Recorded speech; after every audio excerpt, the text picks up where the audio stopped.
You guys look like... What do they look like, Jimmy? Dorks.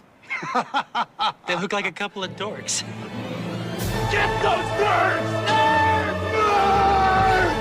They're coming to get you, Barbara. What? Are you kidding? We got some family here. Can you dig it? Can you dig it? Can you dig it? You are listening to the In the Mouth of Dorkness podcast. Here are Brad, Lisa, Brian, and Darren. Welcome to another edition of the It Modcast podcast. Joining us is Brian Young. God, I love being a turtle! The Turtle Dork. Yo, why my crib smell like Funyuns, broccoli, and ball sweat? And also joining us is Lisa Gullickson. Quick, suck it before the venom reaches my heart. Wife Dork. On your mark, get set, bake! And Brad Gullickson. And for gosh sake, watch your language. That's not going away anytime soon. Mouth Dork. Beautiful dreamer, wake unto me. Starlight and dewdrops are awaiting thee. And I'm your host, Darren Smith. Warm, warmer, disco. The Disco Dork. You have a really big finger! And welcome to the It Modcast podcast, Weekend Dork. Yay! Welcome, everyone. Hello. Hello. What's wrong, Darren? Nothing. Why are you laughing? How's everyone? Just a greeting. Weekend Dork. Not too bad. Yeah. That's good. It's a good weekend, Dork. Yeah. Okay. Yeah. Wife Dork. Oh, good. All right. It's fine. We've all seen Winchester. Oh, Brian. yeah. How was your Weekend Dork? Let's start with that first. It was pretty good. I watched a couple of movies. Again, we'll get into our review cast, but just did a lot of rewatching the films. There's a movie that's been on my mind. Which has been wanting to rewatch it, and it's a series of films. And it's a fun film. It's so funny. We talked about comfort films last week. And I would consider this a comfort film. I didn't want to put it on my list because I just recently rewatched it. And I said, I want to talk about this on my Weekend Dork. And it's a dance film that I love. It's Step Up to the Streets. Yeah! Those are some Gullickson favorites. We love the Step Up movies. That's my favorite one. It's the best one. I actually consider this film the Fast Five of the dance franchise, of the Step Up franchise. Yeah. This is the movie that changed it all for me. I don't know. I absolutely love this film. Now, I've never seen the first Step Up with Channing Tatum. Neither have I. I've seen every Step Up since 2. Is that true? We have not watched Step Up? No, I've never watched the first one. I feel like I've seen Step Up. No, I have not. Oh, man. And again, this came out in 2. And it's so funny that this movie is actually coming up on this 10-year anniversary. It came out on Valentine's Day of 2008. And this, literally, 2008 is like a big year because, of course, it's the 10-year anniversary of the MCU. And it's the 10-year anniversary of the Step Up films. 2 pivotal films in the changing of the landscape of cinema as we see it today. So we cannot overlook Step Up to the Streets. This is just a fantastic, fun film. Now, of course, the script is very kind of generic, but I don't think people really go into these movies looking for deep characterizations or a compelling story. But at this time when these movies were being made, because the first Step Up came out in 2006, and this one was such a departure, and I'm serious about it being kind of like the Fast Five of this franchise, because this movie was such a departure from what that first film was, which was more of a romantic film. Where, of course, that's the movie where Channing Tatum met his wife. And it was... Oh. Yeah, Jenna Dunham. I can't remember her full name, but this is the film. Are they still married? Mm-hmm. Yeah, and Their love is real. Yeah, and this film took kind of a departure from that first film, even though Channing Tatum had like a nice cameo in this movie, which is a great dance sequence in this club to T-Pain's Church. It's a great song. I've been singing these songs ever since I watched this movie. But it's a nice little handoff to Brianna Evigan, who plays Andy in the film. So she Does goes. she come back? They replaced her in the third one. I think they do. She does come back in either the four. There's 5 films. There's 6 now. They just finished filming a new one. And they got a TV series. I thought it was a coming TV up. series, but I didn't know it was another movie. Okay. I don't know if she's in all of them, but she may have come back for the 4th or the 5th film. But I really liked her in this second movie. I thought she was really, really good. And the guy who plays Moose, the kid, he literally became the kind of the star and the face of this franchise. But he's such a good dancer. But I like how they put like this ragtag team of dancers together. Rad Chad. He's the robot guy. Yeah. Oh, okay. yeah. Okay. That's to go up against like the 410 crew. And I know my step up, Derek. Don't laugh at me. You know, this is the Jabberwockies open up this film. Yes. That's right. We have seen them live. I love the Jabberwockies. They are not as good live. Really? Their show is not as much about dancing as it should be. More about the mime. It was okay. It was fine. It was okay. I like them on America's Best Dance Crew. Yeah, me too. That show I with love Mario that Lopez. show. Oh God, that first season was I was awesome. so stoked that they won. Yes, I love that show. Then they had the second season. They had the Boogie Bots. Yeah, that were from DC. Yep, I remember that. I used to love that. Love that show. I love competition shows. But yeah, Step Up was awesome, man. I absolutely enjoyed the second movie. And just rewatching. Brianna Evigan goes on to be in You're Next, which is one of my favorite slasher films. I thought so, but that wasn't her in that film. I looked it up. No, I thought that was the same. I thought there was the same actress as well, but it's you sure? Yeah. Because to the internet. Yeah, because I looked that up because I thought that was her too. Because I haven't seen Your Next, but when I saw the trailer and the previews, it looked like her. And I thought it was. I'm pretty sure it is. No, we're gonna find out here in a second. Yeah, it's somebody different. Because I did the same thing you're doing. IMDb. Let Brian talk while you Google. He's right. Yeah, it's Sharni Vincent. Yeah, I wish I was wrong because I thought it was her. I was like, oh man, that would be. I would love to watch her die again and again. Oh goodness. Oh, Sharni Vincent's is the one who replaces Brianna Evigan. She's in Step Up 3D. Really? That's why I'm confused. Okay. Yeah, because I was doing the other way around. I thought Brianna Evigan was in Your Next. Nope. Step Up 3D. Step Up 3D is Sharni Vincent. Interesting. Okay. I still need to rewatch. I still need to watch Your Next. You do. That's correct. Because you guys have said that was like it's great. Really, really good. She's awesome in it too. Okay. You got to give it like 15 minutes, 20 minutes. I started it, but I got like 5 minutes in. And I just didn't. You got to get past like the general premise, like after the attack happens. Okay. You need to follow Sharni Vincent's character, not Brianna Evigan, because she's not in it. Obviously. No, she's not in it.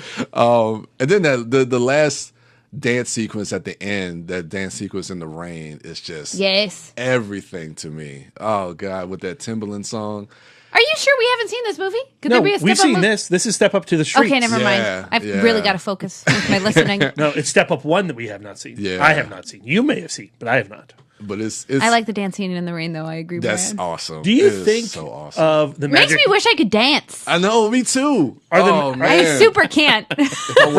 Brian, I'm talking, Lisa. Are the Magic Mike films are sidequels? You know what? It brings me to a good point because I rewatched Magic Mike XXL, and you know what? It's a great double feature. This and Step Up to the Streets will be a great double feature. That is inspired.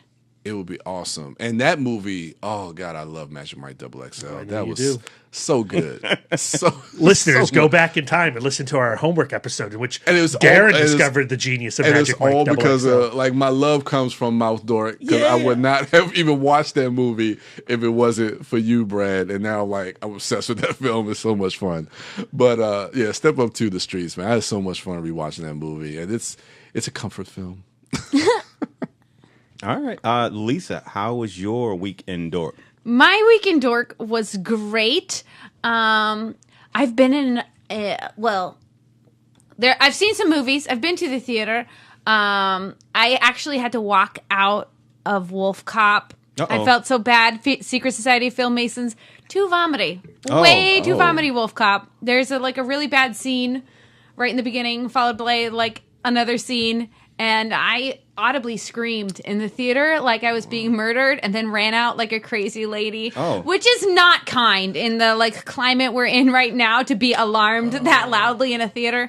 But so I'm sorry to Brian Loy and the Secret Society of Filmmasons. But yeah, so that was not fun.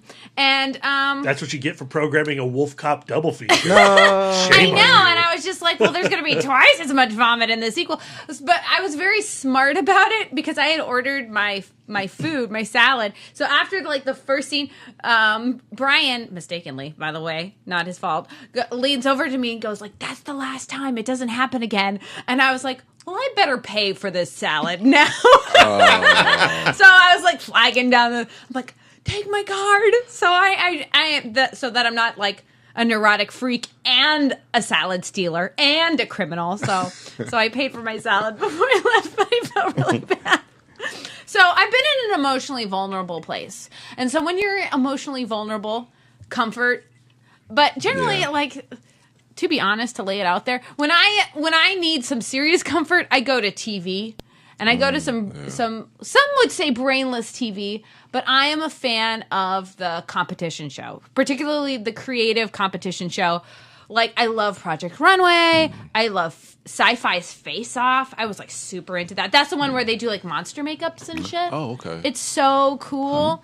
But I love a bunch of creative people, high stakes environment, coming up with an idea and executing. To me, I find it so inspirational. So, but I've been mainlining like a maniac. And when I say mainlining, I mean like when I'm in the car, I'm like listening to it on my headphones. I'm full on Gilmore Girls-ing it right now.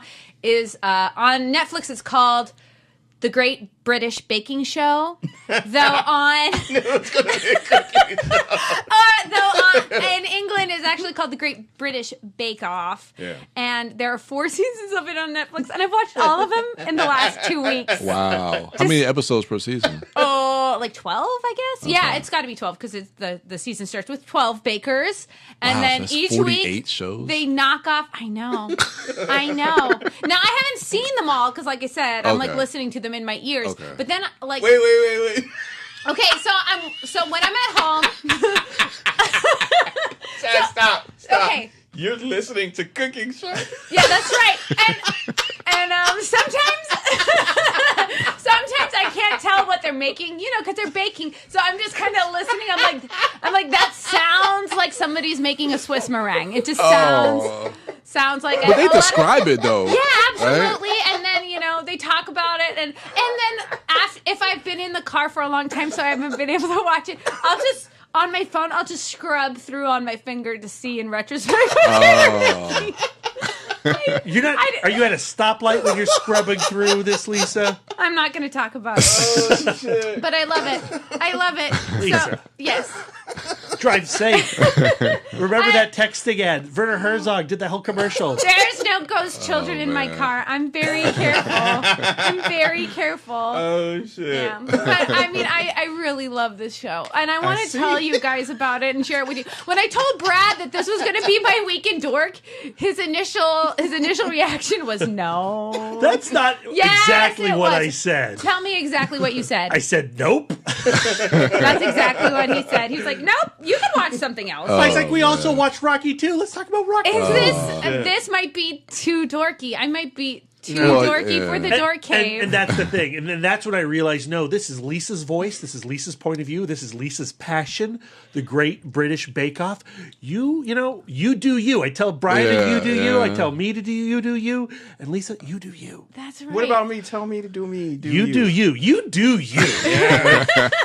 You've never struggled with that the way that Lisa, myself, and Brian have. So it's been on for 4 seasons. So it's been on Netflix for that. So for all of those seasons, or did it just get on? So a couple, I feel like a year or two ago, they had like a season, and I watched a season, and then just recently I was like scrolling through, and it popped up again. Okay. With 3 more seasons. So since then, I have watched those 3 more seasons, and then gone back and watched that first season again. Gotcha. But in actuality, there's actually 8 seasons of this show, and it's huge in England, and now PBS is bringing it over here. So what I love about it, besides it being like a creative competition show, is that it's like a kinder, gentler type of competition show. Everybody is so nice to each other. Okay. It's not like Iron Chef. And yeah, there's no like, I'm not here to make friends. Like everybody's like, I'm here to make friends and bake, and it's like beautiful. There's always like, you know, there are like key characters that always come back. Like there's always like the granny who has been baking at home for grandkids, and they always say the same thing. They interview the husband, and the husband's like, "This is the first thing she's ever done for herself," and there's always like the person who's also studying to be an EMT, or the student who is in school and doing this in between exams and stuff like that. So like there's all of those characters, but everybody gets along exclusively. Yeah. Nobody ever says anything ill about anybody else. Whenever somebody succeeds, it's on their own merits. When anybody fails, it's on their own merits. Nobody ever says like, you know, like, I don't know. You touched my stove. That's so interesting when you think about it, like the social context of that being a common thing in that show, as opposed to what Brian mentioned earlier, where we in America, we thrive and the audience wants to see shows like the Iron Chef, where there's the they animosity. crush other people, like who's gonna like beat Bobby Flay, blah blah blah. Yeah. This is like, who is the best British baker? And what I love is everybody is on the same length every week. So so if you could have a really great, so they do this on the weekends, which also makes this really interesting. Like where you feel like Project Runway, these people are like in a vacuum. Like this is what they're doing for the entire run. It's just day after day. Yeah. Like Great British Bake Off happens in a weekend, and then they go back and they live their lives. And they talk about like, they go and they live their lives and they practice their bakes. Like they know what's going to come up. They practice their bakes and then they come back. And every weekend stands on its own merit. So you can have like a great weekend, one weekend, and then come back and do not as good and get kicked off. And it's like not your fault. Like everybody has like a bad weekend. And I don't know if like the great attitude is like a British thing, or it's something they infused in the show, or just the merit of bakes don't lie. Like if you, when you open up your bread, you know, and the judges say, well, this bread is clearly underproofed, you know, there's no bubbles in the bottom. Oh, this is a really dense sponge. Like you can't deny that. Either you baked it well. Oh, it's overcolored. Either you baked it well or you didn't. You know, bakes don't lie. And then like where with other things, it could be a matter of opinion. There's just like, you know what? You know, like your meringue is not standing. Boom. You know, like that's something. So it's based on presentation. Is it based on taste as well? Like yeah, do they so eat they eat it and they talk about like a lot of times something you'll hear a lot is, you've got great flavors, but blah, blah, blah, blah, blah. Or like, you know, this looks gorgeous, but the flavors aren't there. Or it's raw inside. Or it's raw inside. But like the judges are Mary Berry and Paul Hollywood. They're very accomplished bakers. Like Paul, like practically grew up in a bakery. Okay. Mary Berry has done all of these like, you know, books. But their criticism is very precise and non-personal. So like, you know, they will be able to say, and it's always like constructive. Like, see, what you could have done here is this or that. And I found like the way that they speak to their bakers has influenced the way that I speak to myself. I'm like, now I'm like Mary Berry in my head. Like, you know, you did this very well. This wasn't the best that it could have been, but everything's going to be fine because I'm British. And I'm like, oh fuck, I'm not British. But you know, so like they are mentors as much as they are judges. That's good. And then there are two hosts, Sue and Mel, and they're actually like kind of like a host presenter. They like a team, so they've had other shows together, but they're extremely funny, but they don't know anything about baking. So all of the time that the bakers are like working on their bakes, they're just kind of going around spreading the love and moral support. So they go around like, what are you doing? Oh, that looks amazing. Oh, do you need an extra set of hands? So like there's just two helpful people there all of the time. So everything just feels extremely constructive. Yeah. So each episode has 3 parts. So they do a signature bake, which is like one of the bakes they like work on at home. So like if it's like bread week, you know, they'll have like their special bread that they've been working on. And then the second part is the technical challenge, where they'll have like they'll be given a very sparse recipe where they have to where it'll be like, okay, here are the ingredients, here are the vague steps, but you don't get like things like important things like proof time, bake time, that kind of stuff, to see how they can do on just strictly technical stuff.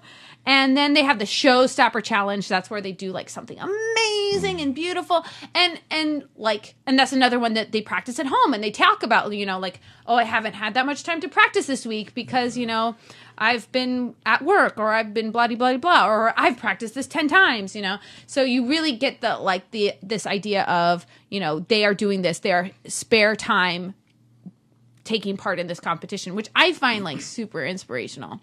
There is one concern besides the concern of me listening to baking while driving, is that I do get a lot of creative satisfaction out of watching other people do creative things. And so I do worry about like, okay, well, I'm kind of getting my like artist rocks off by watching other people make things, and then I feel like, I feel great, I feel accomplished. It's inspiring. It's inspiring. But then I don't feel like I have to do it because I've just watched other people do You it. filled up on other people's wins. Other people's creativity. Though we have the Oscars coming up. I have a really fantastic cupcake idea. Yes. So I'm thinking of doing. I'm going to do cupcakes. I love to do cupcakes. So I'm going to do 2 batches of champagne cupcakes. Half of them are going to be champagne with, I'm going to home make a raspberry curd. They're making curds all the time in England. Apparently, that's like a thing. So I'm going to make like a raspberry curd, and then I'm going to mix that with mascarpone cheese, and then do like a Chambord buttercream on the top. Chambord is like a raspberry liqueur on top. And then the other half are going to have like marzipan, like a marzipan coin, baked into the bottom. That's like a sweet almond dough. And then you can't eat those because you're allergic to nuts. You say it's just peanuts, but just to be on the safe side, I'm not going to give you one. And then I'm going to do an almond buttercream. I haven't completely decided what it's going to be on the top. I'll have Brian's. But I'm you can have the raspberry one. Yeah, so hopefully I will have some baking creativity in the near future. Yes. But meanwhile, I think I'm just going to watch this on the loop on my phone. All right. That was my week in Dork. Okay, well, thank you for that. You're welcome. I know you guys are going to tune in immediately. Brad, how was your week in Dork? It was great. I wasn't ill. Yay! Oh, yeah. He's been enjoying full health. Yeah, the week after being ill is like the best week of your life. Yeah, like what I missed. Yeah. At the outdoors in the sun. Woo! But the thing that I have been obsessing about the most this week is my continued MCU rewatch. We're now 5 weeks into that. Yeah. That means we just completed Captain America: The First Avenger, if you're playing along.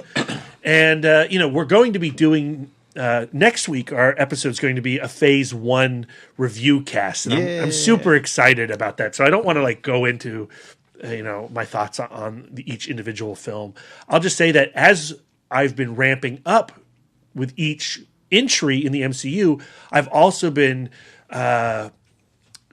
giving myself a side task or a special feature where I'm reading comic books associated with that character. So all last week, I was reading Captain America comics. I reread Mark Waid's miniseries, A Man Out of Time, which specifically focuses on Cap's experience of being in the present day and that weird pain that rarely any other character experiences, where he's still alive, but everyone he once loved is dead. And it's a pretty good run on that concept. I feel like it's been handled better in other Captain America series, like the most famous one, the Ed Brubaker and Steve Epting series. I was rereading the Rick Remender Dimension Z story, where he goes to this other dimension of aliens run by Armin Zola, and it's total silliness and not at all what you want from a Captain America comic, but you're still compelled to figure out what's going to happen with these characters. And It all ends terribly, and it's not fun at all, it turns out, even on the reread. And then I did read some Brubaker and Epting. I read their miniseries, The Marvels Project, which focuses on the year 1939, before America has entered into the war. The super soldier program is gearing up, and it's actually about rescuing Professor Erskine from Nazi-occupied France and bringing him to the United States. And so you have characters like Nick Fury before he's had his eye shot out, and before he's joined up with the Howling Commandos, sneaking behind enemy lines to rescue Professor Erskine. Meanwhile, you have Steve Rogers, Skinny Steve, back in the United States preparing to go under the operation. And you have the emergence of the New York heroes of 1939. And these are characters who were popular at the time, but we don't read about anymore. This is before Marvel Comics became Marvel Comics. They were Timely Comics. And this is characters like Captain America, like Namor the Submariner, like the original Human Torch, who's an android, not Johnny Storm. And also characters like Phantom Bullet and John Steele and the Avenging Angel and the Ferret. These guys that no one's making an MCU movie about these characters because they are so tied to that timeline, and they are very much propaganda heroes. But to see somebody like Ed Brubaker, a very meticulous contemporary storyteller, tackle these very weird and silly concepts like the Phantom Bullet, it is a lot of fun, and I would highly recommend the Marvels Project. So if you've been doing the Marvel rewatch and you just finished the first Avenger and you want to read about Captain America in that timeline, back in the 40s, I would recommend the Marvels Project, because that character really hasn't, that era of that character we don't visit that version of Captain America too often anymore. Very few stories exist solely in World War II outside of the original stories, and Stan Lee and Jack Kirby went back and revisited the character for some Tales of Astonish comics. But in the modern era, it's usually just done in flashbacks. Like in the Ed Brubaker Winter Soldier run, you do see World War II and Cap in World War II and Bucky in World War II, but they're mostly in flashback to lead context for the present day stories. The Marvels Project, check that out. And then finally, I want to do some self-promoting and brag a little.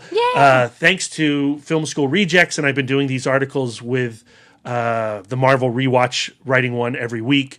I got the opportunity to interview Hanna Beachler, who is the production designer for Black Panther, which comes out next week, or no, 2 weeks. 2 weeks. Yeah. Oh my God. And they just had the Black Panther premiere, and the early reactions are coming out, and it sounds like it's going to be pretty positive, and I can put a little more faith in Black Panther being my favorite film of the year.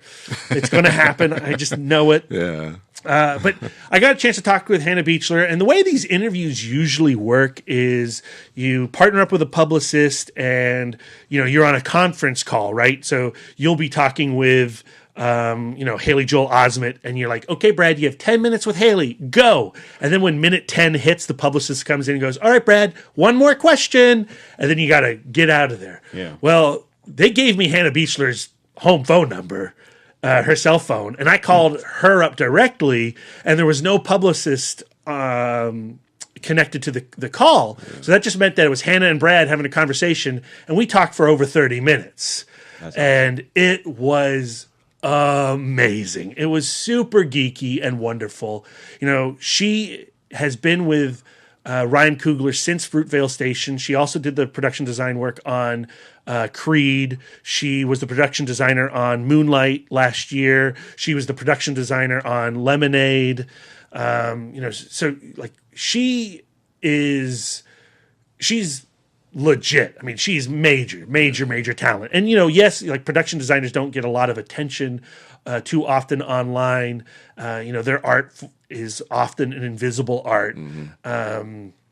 But, when you look at her work, and in particular, if you look at those 4 movies and that music video, and she's done other stuff, like she did the Quarantine sequel early on in her career.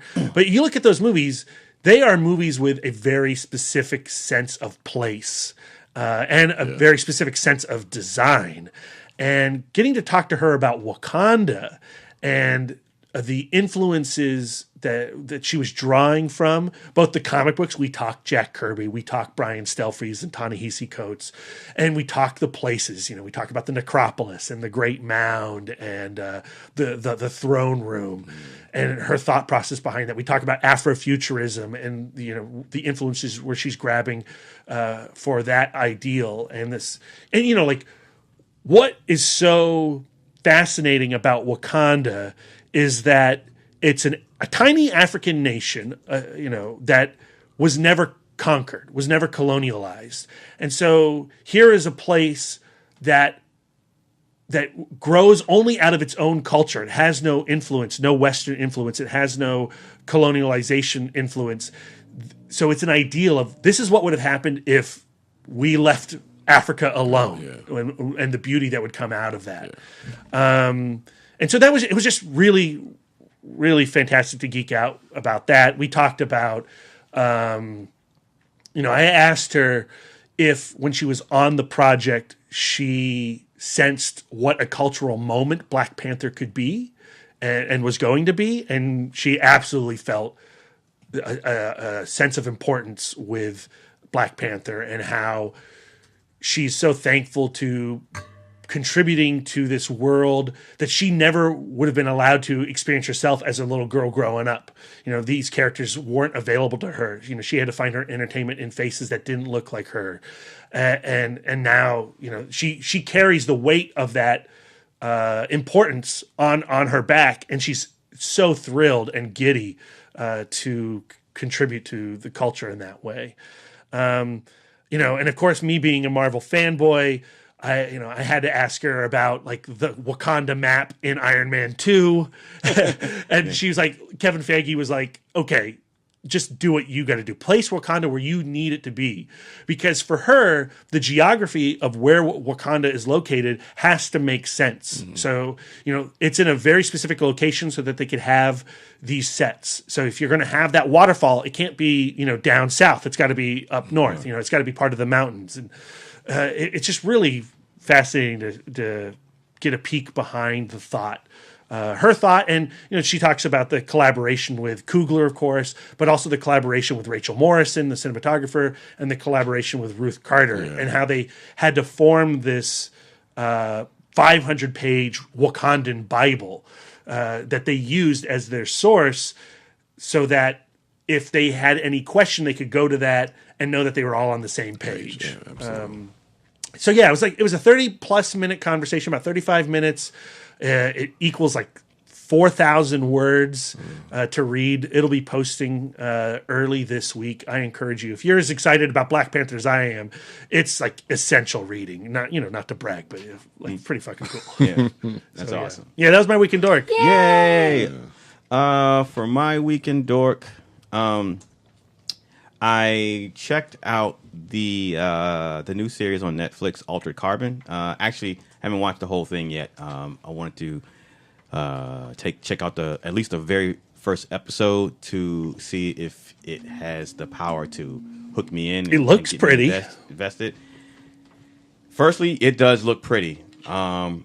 This is a new series starring Joel Kinnaman. It's on Netflix. There are 12 episodes in the first 10 episodes in the first season. And it is about a future that death is rendered obsolete in a sense, in that your what we would consider your soul, your spirit, everything that makes you who you are, outside of your body, that can be uploaded into this this disc-shaped thing. And so if I were to keel over right now, or if I were to get hit by a car, or if something would have happened to my body, that disc can be removed and I could be given a new, what they call a sleeve. So it could be inserted into a new body, and I can continue to live with my current memories and everything.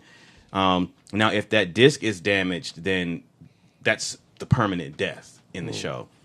And so it's a society where that process is expensive. And so you have these group of people known as meths, METH, meths, who they're the high society, who are the uber rich, who can afford this. So they will always look young. They will always they are essentially as immortal as their bank account. So as long as they got money and they can afford it, they could just continue to live on and re-sleeve. And if you pay extra, you can re-sleeve in a recreation of a previous body. So Joel Kinnaman wakes up, and the opening is told in a flashback. And he wakes up in Joel Kinnaman's body. His name is his last name is Kovacs, Takashi Kovacs. So he wakes up in Joel Kinnaman's body, but as he's waking up during that process, he's having flashbacks of his death, his most recent death that had him wind up in his body, and his previous self is played by Brian Mann.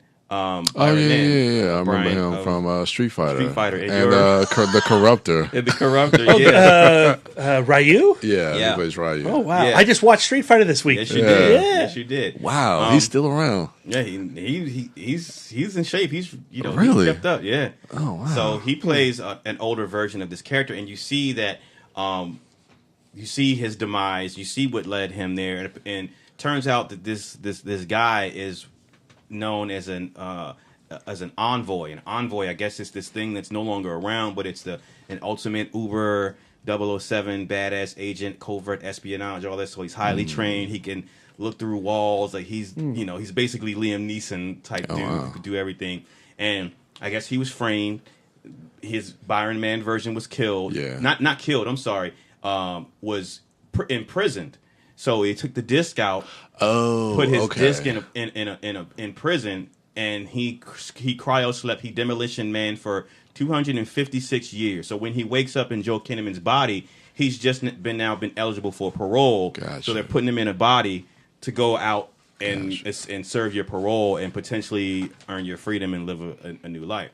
So when he wakes up in Joel Kinnaman's body, he's told, all right, you're eligible for parole now. You've been you've been down for 256 years. The world is going to be a little different than you last remembered it. Yeah. Try to go out there and not, violate your parole, or else you'll be put back in here permanently. So he goes out. He's trying to navigate this new world, and he immediately gets snatched up by the guy who is not in charge, but he created the state of the re-sleeving, and he's like the who's the most richest guy in the world now? Amazon dude, Bezos.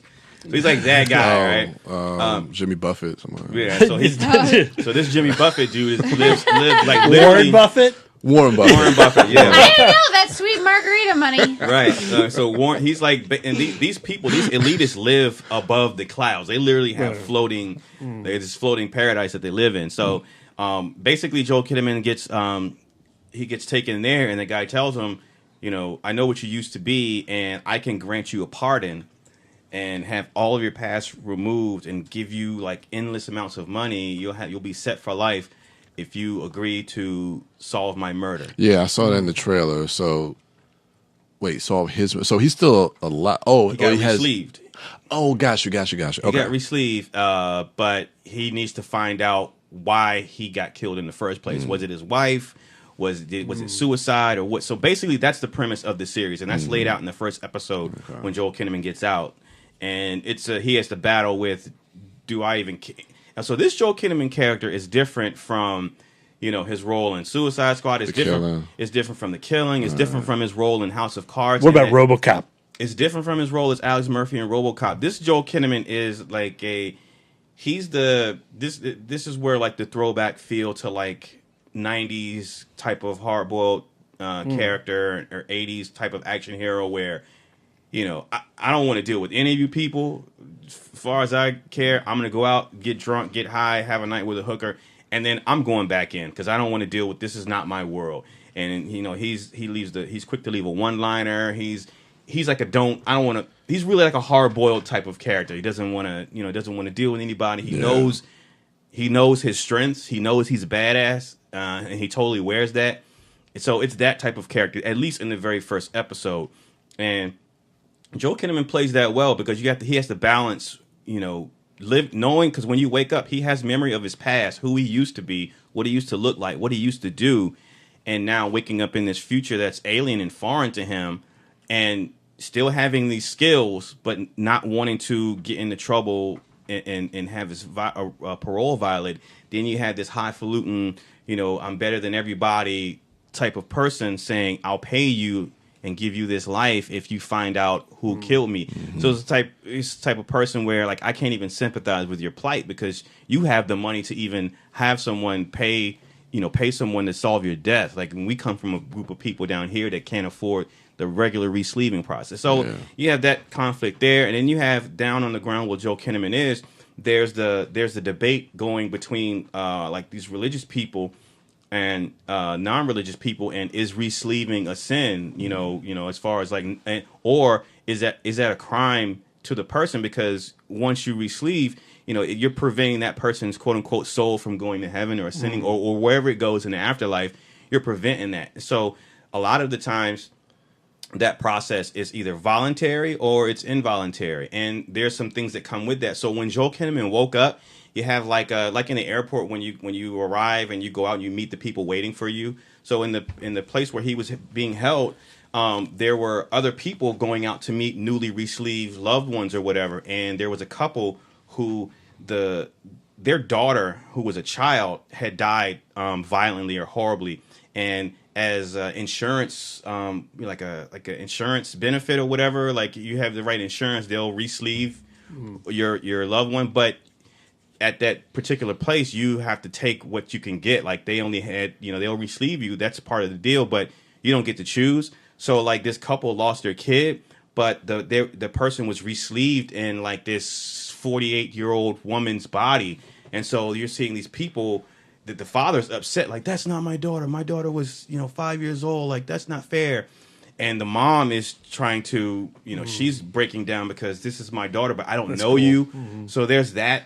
That's introduced into the plot fairly early on. So if you're re-sleeved into a child body, will the child body grow up? Yeah, you'll grow up from. So like she's missing a huge chunk of her life if she's re-sleeved into like a middle-aged woman, right? Because she's still a child inside, and she'll probably that sleeve will only last until she's that body, as long as that body lives. Right. I'm following. Right. So and see these are ideas that are presented in the first episode. So I don't know how much they focus on things like that moving forward, because you got to remember this is separate from Joel Kinnaman being tasked with finding my murder. So right. But so they're just setting up the world that this story takes place, and these are the ideas. These are why you got people rioting outside with the picket signs and protesting. So they're just setting up the type of world that this particular detective story is taking place in. So and it seems interesting. It definitely looks pretty. There are a few like CGI shots of like the flying cars that don't necessarily hold up, especially when you just watch Blade Runner 2049. But again, it is interesting to see this sort of resurgence of stories being told in a cyberpunk type of environment. We got Mute coming out, right? It's a Netflix show, and we just had Blade Runner 2049. So it's cool to see if this story can find its own voice next to Mute, next to Blade Runner 2049, as far as like the specific story it's trying to tell. So I'm interested. Cool. Brian Mann, his next film, Brian Young, is Skyscraper. Really? With The Rock, everyone's favorite movie poster. I was just looking at it on Instagram. I saw that, The Rock. Yeah, he looks fit. I mean, he's in good shape. Brian Mann? Yeah, you can tell he's a little older, but he's fit. He was Silver Lion in The Man with the Iron Fist. Yep. Oh. Yep. That's right. He was in that. Yep. Yeah. So he's been around. He's been working. I'm excited to keep checking out the show. I'm a fan of. It's weird because of the roles that you normally see in Joel Kinnaman in, even in Snabbercash, even in his Danish films, he's never been that overly cocky and I'm the baddest one in the room. He's usually more reserved and even in something like Suicide Squad, he's second fiddle to like Will Smith. Will Smith, basically, Joel Kinnaman in Altered Carbon is Deadshot in Suicide Squad, in that I'm aware of my abilities. I still have some complexity as a character, but I'm more brash and cocky. Like I'll tell you off and deliver a one-liner in a heartbeat, and that's what he is in this. So it's fun to see him in that role. So that's what I've checked out. Are you sure, Dorks, there's nothing you all want to share from your week in Dork? Because if not, that means we have to move on into our review cast and talk about Winchester. I think we could talk about Winchester. You going to hold it down for me, B? Well, not this B. Maybe that B. Oh, you gonna put it on Brad? Okay. Did you see, I got did you things see to my say rating about on Winchester. Letterboxd? I saw both of your ratings. All right, ladies and gentlemen, I guess without further ado, here's our review cast of Winchester. This is what I like to call the grasping at straws episode. Well, you know, like here's the thing. It's February 3rd when we're recording this. Yeah.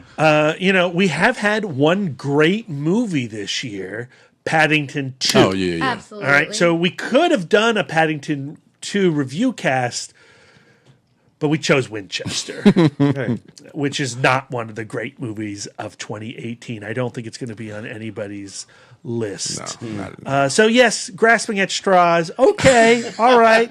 You know, you got to roll with what Hollywood gives you. Hey, you're right. Sometimes. I agree. And you know, maybe we could have all gotten together and done Altered Carbon, but no. But here's the thing, Winchester.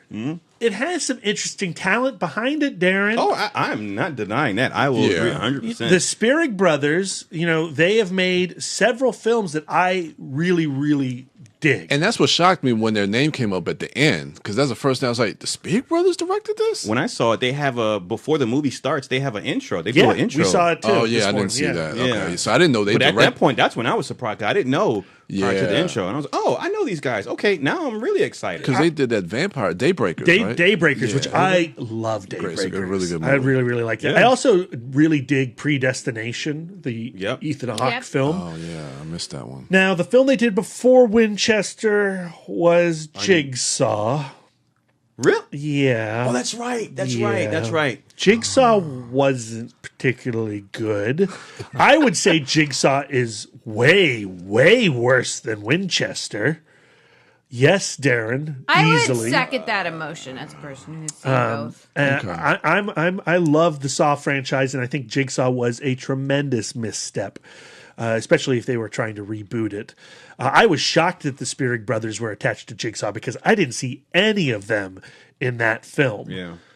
So yeah, Winchester, and you know, Winchester also has the great Helen Mirren as the lead, as Mrs. Winchester. Jason Clarke is in the film. I love Jason Clarke. I think he's fantastic. Yeah.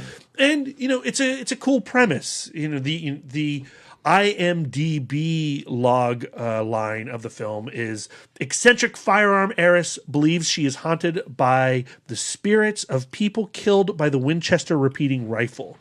You know, so this is tied to quote unquote a real haunted house, a real human being inspired by true events. Yeah. And you know, this is a house that you can go to in San Jose right now. We could jump on a plane, fly to San Jose, and buy some tickets to do a little spooky tour through it. I totally want to do that, by But the you way. can't take pictures. You can't take pictures. Lionsgate and whatever other studio co-financed this film bought the rights to the house. Really? So you can't go in and take pictures now because that constitutes contradiction with the depiction of it. Ooh. Oh, it's just weird. Well, you can go online and look at all the rooms, which I did Yeah. today. And, Yeah. you know, they did do a fairly decent job of recreating the house. And they recreated it in Australia. The film is shot almost exclusively in Australia with the Spierig brothers, who are Australian, and has some really cool Australian actors that pop up. Angus Sampson as the head construction guy, and then the butler, Bruce Spence. Bruce Spence, yeah. Yeah, the gyro captain. When he showed up in the film, like a smile grew on my face, and it's always great to see him like pop up and stuff. And so the basic plot outside of what I just read you from IMDb is that Jason Clarke is a psychologist / psychiatrist who is obviously suffering some emotional pain himself. Early on, there are references to a wife who has died. He has a scar on his chest to represent a bullet hole where he too was mortally wounded and revived after 3 minutes. He's hired by the... Hooked on laudanum. Yeah, hooked on laudanum. Don't do that. I've seen Tombstone. Don't get on that stuff. Kurt Russell will dump your ass. He's hired by the Winchester company to assign a letter of insanity to Mrs. Winchester. He has, so to, do, that they he has can, to do an assessment on her because she owns, I think, 51% of the repeating company, and I think the shareholders are trying to get control of that back. So they need to send him there to do an assessment to prove that she's insane. And she has nothing but contempt and disgust for the pain and misery that her family name has brought the world by inventing this repeating rifle, the Winchester rifle. So that's the setup. Here comes Jason Clarke to hang out with Helen Mirren. There's also a daughter involved, or a niece involved, and then a grand nephew. Her son, a mop top redhead, creepy looking kid. Horror film, you got to have a creepy kid. In it. And then shenanigans ensue. Yeah, I mean, I like the setup with Jason Clarke's character in the beginning, where you kind of see him, with these like ladies of the night, so to speak. Hookers. Trying to be polite. I was looking at Brian when he was saying, I saw the wheels turning. How do I put this nicely? I don't want to be rude about it. I mean, everybody's got a profession. I get it. Oldest one, Brian. But I like the setup, and you get the backstory with the bullet and everything, and the whole thing about illusions with the trick, in which we learned that it was a nickel in there. I totally want to try that. By the Me way, too. I do too. So I like the setup of his character to get a little bit of his backstory. Again, because we know the grief that we're going to delve into as the movie moves along. So I thought that was interesting. I mean, and they are great actors. Helen Mirren and Jason Clarke are really, really wonderful together. And, ultimately, correct me if I'm wrong, Darren, but Winchester is a jump scare movie where the heights of its scares are equal to a loud strum of strings and a slamming door. Scary faces. They're scary faces. Yeah. That was my main issue. It was like there was no real scares in it where it's like you really build up the fear of this house, which I thought they really could have done a lot better. But it wasn't scary, but I thought that it was intriguing. And then going back to the Jason Clarke character and his setup, I like the fact that he it seemed at the beginning of the movie that he was chosen because he was now disreputable. He had this traumatic experience. He was hooked on laudanum. He had accrued a massive amount of debt. He was running low on self-respect.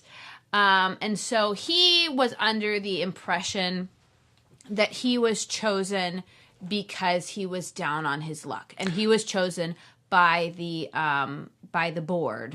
But when he arrived at the house, he finds out, oh no, he was chosen by Mrs. Winchester herself because of his extraordinary circumstances and the abilities that she believes him to have. So there's this juxtaposition of... And there's another reason, too. You do learn that she, later in the film, spoilers for Winchester, she has encountered Ruby's spirit and has trapped Ruby's spirit inside one of those rooms. Greenhouse. The greenhouse. That's the word. Like, Brian and I looked at each other. We both lost the term. Because I was thinking about the room. hallway that she has locked, the other spirits or the ghost locked away with the 13 nails. But yeah, they're right. The greenhouse was where his wife was at. Yeah. But it's like one of these things where he thought he was chosen because he was garbage, but in actuality, he was chosen because he was extraordinary. So it's this balance of ego, which I think is very interesting. So that was my thing about the movie is I really enjoyed the setup. I really enjoyed the actors. I really enjoyed the production design. The house itself. I really liked the interior sets. Yeah, some of the exterior shots looked a little jank or a little wonky. Yeah. But the interior shots, interior sets, I really, really loved. Early on in the film, the way they introduce the supernatural element is one of those mirror gags, right? He's which is in the trailer. Which is he's looking at himself in a little what do you call that, vanity mirror? Yeah. and it mystically keeps tilting and pointing at a chair, so he has to keep readjusting it. And you know how these films go. Every time he moves the mirror, you're waiting. Oh, where's the ghost face? Where's the ghost face? Where's the ghost face? And then boom, ghost face. And it had like tiny legs and so I was like, what is this crab creature? Do you know what would scare the shit out of people? Like I have just come upon this, so if anybody wants to buy this idea, because after the jump scare, they always look back and the thing is gone. What if he looked back and the thing is still fucking there? Like nobody would see that shit coming. And it just stayed there. It became a main character. And then so then there's this really cool concept introduced where Helen Mirren's Mrs. Winchester has created these those pipes that are in all the walls. So this pipe leads to the garden room. This pipe leads to the foyer, and you can talk into that pipe and hear the person in that room, and vice versa. And there's a scene where Jason Clarke, he hears of course a little creepy little child's voice, and he's like, "Oh, let me put my ear to that." Oh, and then here comes a little finger. Oh, Darren, it's a little finger. Darren is rolling his eyes, but I know that Darren is a man of the people, so I will say this to appeal to him. There was somebody sitting in the same row as us who was getting the shit scared out of her. And I have to say, she made the movie better really for me. did. Oh, gotcha. There were like a group of, they had to be like in their late teens, maybe early 20s. It's probably like 3 or 4 of them.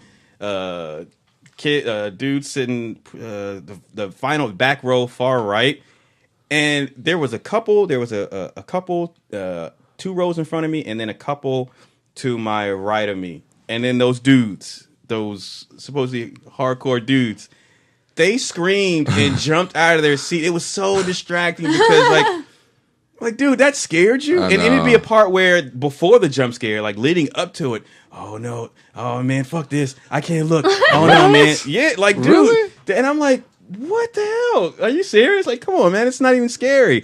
But yeah. So then the next element you learn is that a ghost is possessing the redhead mop top kid, right? Why would Helen have her children, her nephew there? Knowing that she has a house full of ghosts, why would she bring this vulnerable child into her home? Because his dad just died. Granted.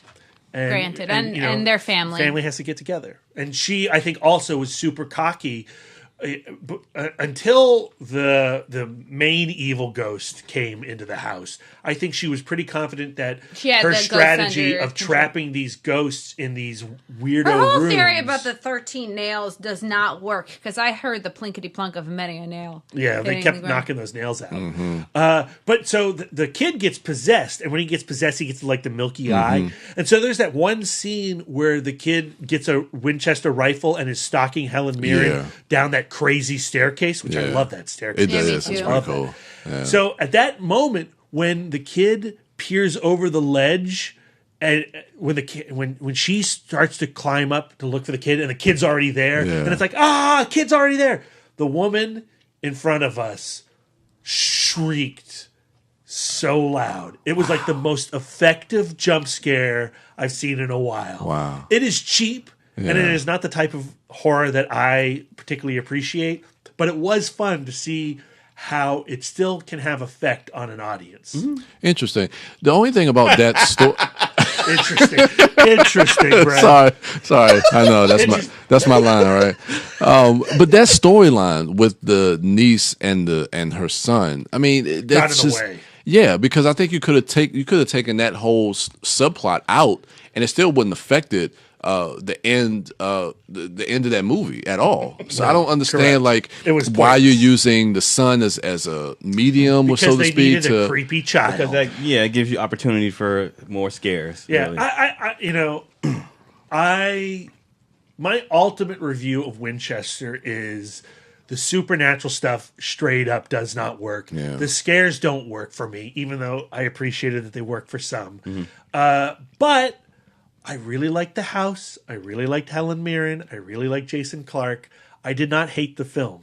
Yeah, and we talked about it before we got on air. I mean, of course, my review on Letterboxd, I gave 1.5 stars.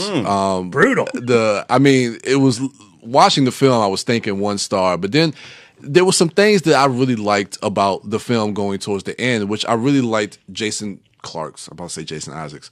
Jason. That would have been a great movie. Jason Clark's his story arc, dealing with the grief of his wife and him having to really let that go. And I thought there was something interesting to be said about that. And then also the spirits that were trapped in the rooms, like they weren't like very like malicious type of spirits, because you saw like the Indians and the slaves and stuff like that. Stuff. Yeah, and I like that stuff as far as like even those ghosts were being almost like they were being haunted by this bad spirit or this ghost that's basically trying to get revenge. And it also felt like a revenge film. Yeah, well, it turned out to just be like a murder ghost. Yeah, a murder ghost. But also, like like I was saying, it weirdly speaks on gun violence in a way as well, with this guy wanting to get this revenge against Helen Mirren, Sarah Winchester. So I thought they were touching on some interesting ideas. I just think the execution of it just didn't really hit for me. Speak, Darren. Speak about your 1 star review. And that was because Bruce Spence.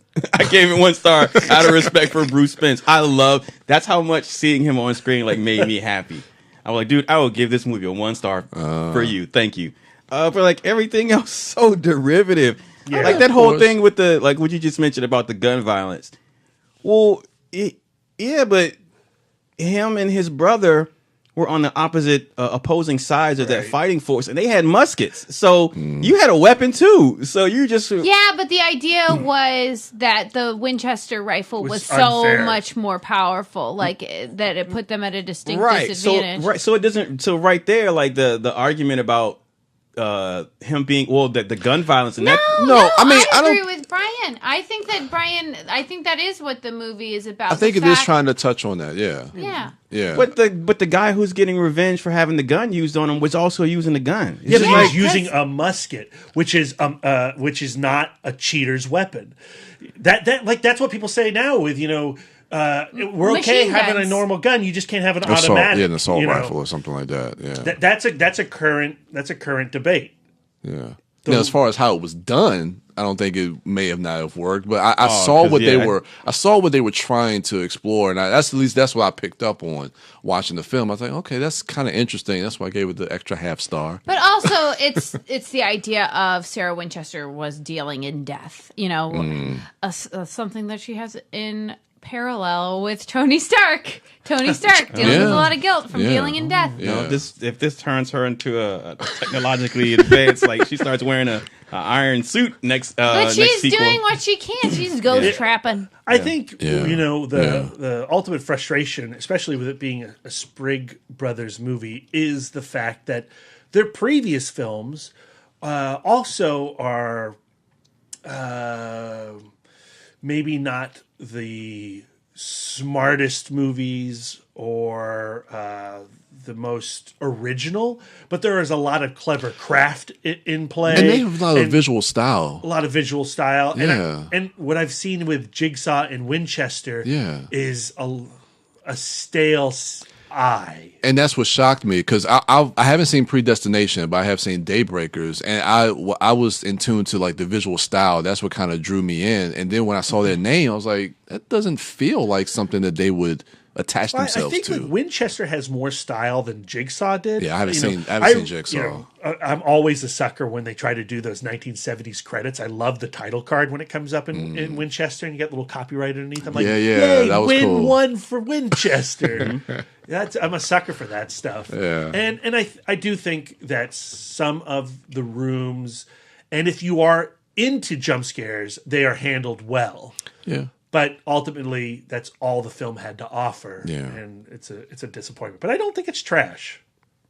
Yeah, I mean, neither do I. I mean, that's as far as like my rating. I 1.5 stars. Well, you said yourself, when you say you do a 1 rating, that's something that infuriates you. For me, I was just bored watching it. So it I don't really get infuriated by films unless it's Independence Day Resurgence. But yeah, I was just bored by it. I just don't think it really was that effective. So.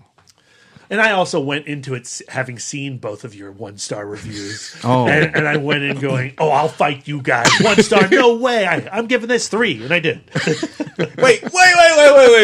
You gave Winchester.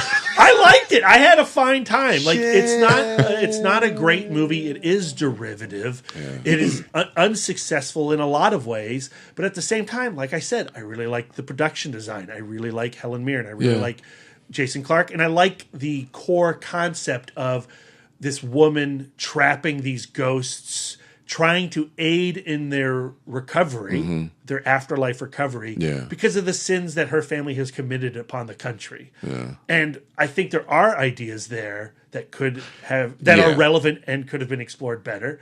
And tip of my hat to that. I liked it. I had a fine time. Okay, I might raise it to 2. Yeah. You kind of convinced me. Still, I don't like it, but I might raise it to 2. Like a 1-star movie for me is something that I hated.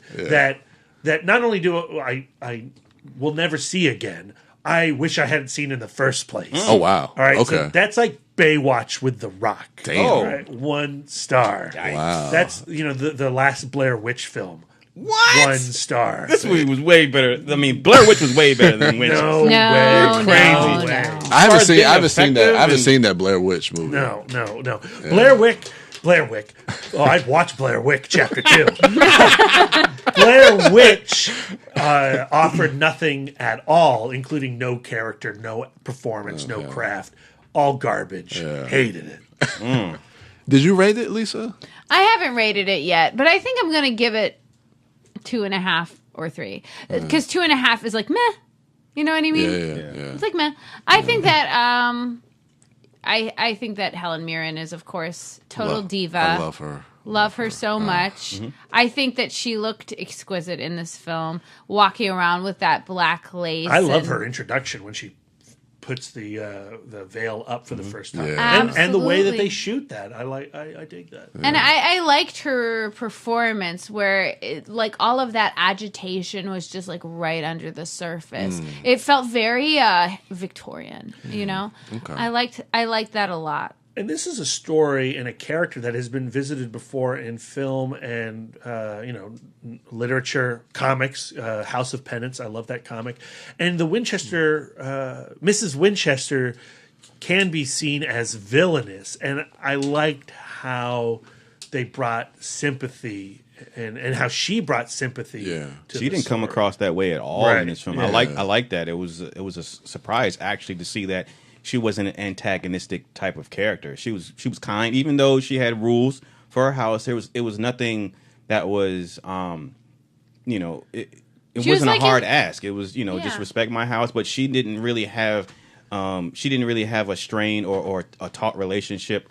It wasn't antagonistic with Jason Clarke's character, which I found because refreshing. She respected Jason Clarke's character, and she saw a potential in him. She was in the rehabilitation business. She was rehabilitating spirits. Clark's scene with his ghost wife, I thought was really good. Lovely. I really liked that. No, the magic bullet thing. Yeah, okay. I know it's stupid, Lisa.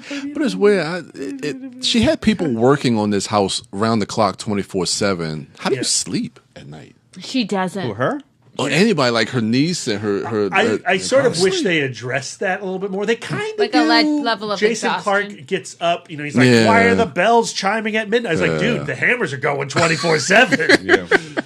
I guess you just get used to it pretty quickly. Yeah, probably. I like the reveal of her like head carpenter, your best friend Darren, like him being this true believer. Because when you first meet them, you think, well, these people are just profiting off of her madness. Who would allow this woman to sink her millions of dollars into these really unnecessary, extravagant repairs and upgrades and breakdowns and all of this stuff? And then when you find out, he really believes in her, and he's seen some shit. You talking about the guy with the mustache? Yeah. He's Lion Whannell's partner in the Insidious movies.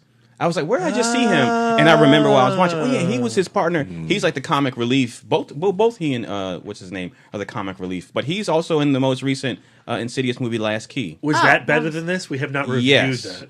You haven't even brought that up on a Week in Dork, I don't think. Oh, yeah, I did see that movie. Oh, wow.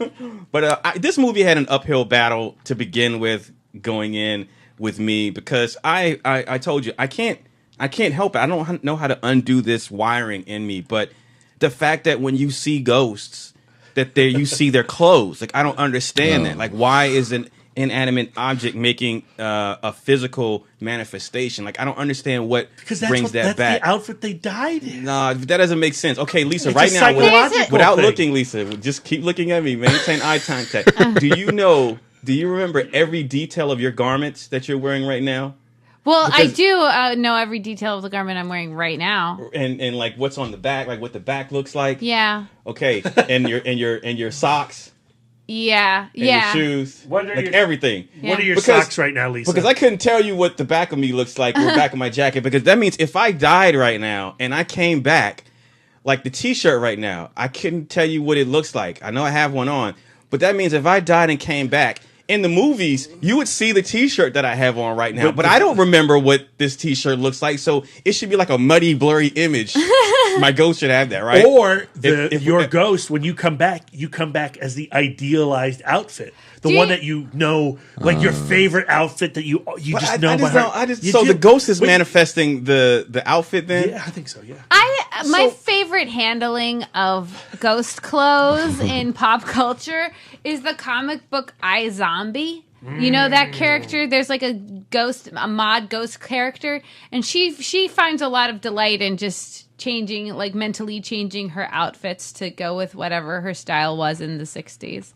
So I do think, I think it's probably the clothes that you die in, but I like the idea of when I'm dead, I get to wear whatever the fuck I want. That's what I'm saying. Like, why would you change like what you're wearing? Like, because I don't think that it's based on the person's memory. I think that it's based on the scar that you leave God's when you leave this earth. That's your ghost body. Yeah, I don't. So that's. I want to watch Darren's ghost film.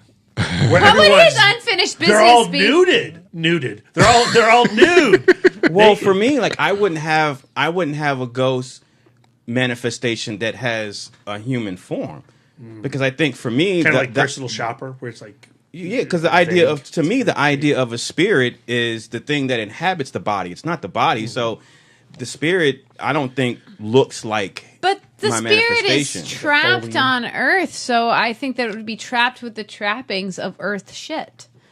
Yeah, for me, because I don't know. Unfinished fashion business. I like the sheet in A Ghost Story. That's my favorite ghost. I think that it's a moot point.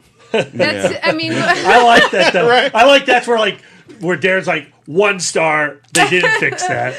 Why are they wearing clothes? That's my argument with every film. There's not one actor I wouldn't rather see naked. Well, no, that idea of that ghost. That's not where I gave it 1 star. I mean, that movie could have handled, like you said, handled different themes better, handled the scares better, a sense of dread. Yeah. Like we live in an age now. We have movies like Get Out and The Babadook, where there's no immediate jump, but the sense of tension and dread is it's stifling in those films. And you do that with an idea, like the idea of this black man being in this element and having his response to that is what makes us feel at ease. So I think that you can do that without having like a jump scare, without having like creepy set design, because the set design in Get Out. I think that the aim of the film is different. Like to me, it's like when you go to a theme park, some people like roller coasters and some people like bumper cars. Like to me, like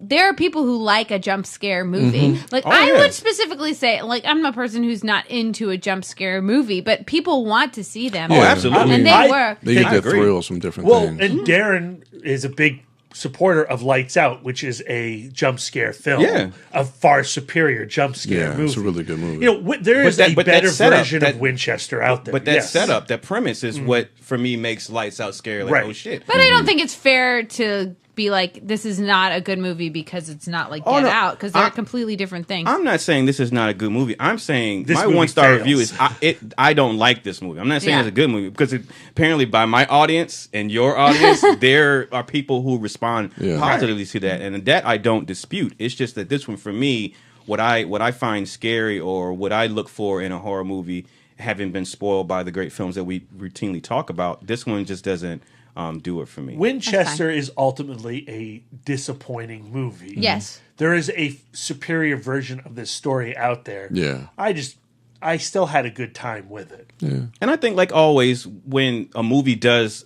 some things right, when it doesn't stick the landing or when it messes up, I think that's when it has the most, we have the strongest feeling towards it because like, damn, it has so much potential. Like I want it to be. Yeah, and it's coming from a pair of directors that we've really championed in the past. Yeah. And to see them do Jigsaw and Winchester, you're just like, you guys are better.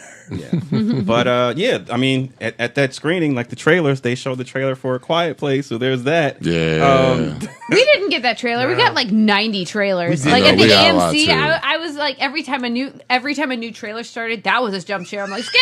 There's another one. I saw the trailer for that Truth or Dare for the first time. I saw that too. Lord have mercy. It's like Final Destination and meets what I can't think. But it's Did you see It Follows? Yeah, I saw. No, It I haven't. Follows. I've never seen it. I've never seen It That guy Follows. falling off the table. Oh, so you did see that? It was horrible. Oh, and with the made cue me ball laugh. on the pool table. Just awful. To me, the trailer for that film, what succeeds is that creepy Creepy smile. I was like, what the fuck?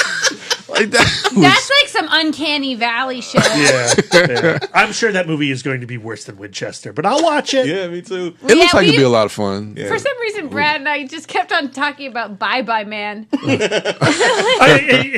the gift that keeps on giving, because now I go, well, it was better than Bye Bye Man. 3 stars. Bye Bye Man was a 1-star movie for me. Really? Yeah, Okay. that was offensively bad. So I mean, there's always going to be like a balance. We're always going to have our good horror, and then we're always going to have our our Slendermans and our Winchesters. Oh yeah, Slender Man coming. Yeah. So we'll see. I can't remember one thing about the Slender Man August trailer. 23rd. I saw that and I was like, God. Oh, they pushed it back. Yeah, they pushed it back. Yeah, I'm sure it's really good. I don't know. Ladies and gentlemen, if you have seen Winchester and you feel differently or you feel the same, hit us up on social media and let us know your thoughts. We can be reached at ItModcast on Twitter, Instagram, and Facebook. Brian can be reached at The Turtle Dork on Twitter, at The Turtle Dork 1 on Instagram, and at Brian William Young on Facebook. Wife Dork is at Sidewalk Siren on Twitter, Instagram, Facebook, and Letterboxd. And Brad Gullickson is at Mouth Dork on Twitter, Instagram, Facebook, Letterboxd, and Untapped. And I'm Darren Smith, the Disco Dork, on all social medias. That's going to do it for us. Do you have any plugs, Brad? Oh, sorry. I've plugged already, but what I just want to. What's nice is we've gotten Winchester out of the way. All right, we're going to do our Marvel Phase 1 review cast next week. That leads us right into Black Panther, which leads us into Lost Weekend, which leads us into March, which will be what we got: Red Sparrow, Wrinkle in Time, Tomb Raider, Pacific Rim 2, Ready Player One. So we're going into the home stretch leading into the Winchester weeks left. Hopefully. So starting next week, we're going to have a nice little run that's going to pretty much lead us into the summer. So starting next week, we're going to have a pretty amazing podcast streak Yes. that you guys need to tune no into. more- Skip this one. So hang in there. Unlisten to this one. no more grasping at straws episodes. Eternal spotlight of the mind. What is it called? Eternal Sunshine. Eternal spotlight. I feel like this movie touched me in a bad place. Please erase it. No. No. All right. Helen Mirren can touch me wherever she wants. All right, that's going to do it for us. Thank you all for listening. Be on the lookout for our Fistful of Hallways upcoming Fistful episode. Thank you all for listening. Enjoy the rest of your week. And until next time.